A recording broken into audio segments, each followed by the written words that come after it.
On the Building of Churches by St. John Maximovitch.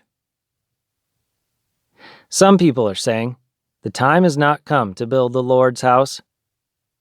Among them are many who are buying houses for themselves, who live in their own houses in full satisfaction of their material needs, or who are selling their homes to move into better and better dwellings, increasing their assets. It is understandable when such words are heard from unbelievers. But how can they be repeated by believers who themselves go to church?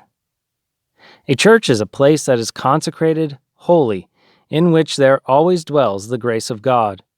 At the consecration of Solomon's temple, the glory of the Lord in the appearance of a cloud filled the house of God. So it was in the Old Testament temple.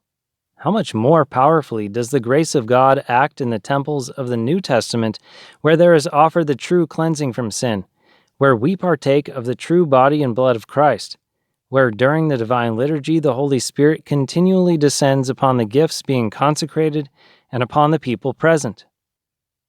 One can pray anywhere, and God hears prayers from everywhere. But it's much easier to pray in a church where everything is conducive to prayer.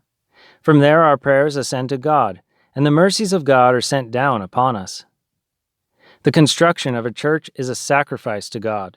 To allocate a parcel of land for church services is to sacrifice unto God a part of your own property, but most of all, it is a gift of your love, your zeal. Churches are not needed by God, whose throne is heaven and whose footstool is the earth.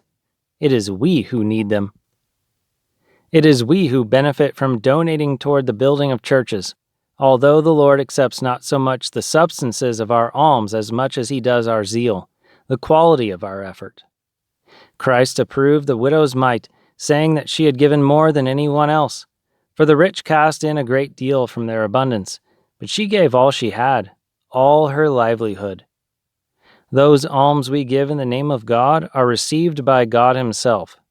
Spiritually, our alms are laid up in the treasuries of heaven, God's treasuries, from which no one can steal them away. If someone steals any church possession, he steals from God himself. At each liturgy, those who contributed to the building of the church are commemorated. In building churches here on earth, we create for ourselves eternal habitations in heaven. Decades will pass. Our bodies will decay. Perhaps our very bones will turn to dust, but our souls will live eternally. Happy will he be who prepared for his soul a dwelling in the heavenly mansions.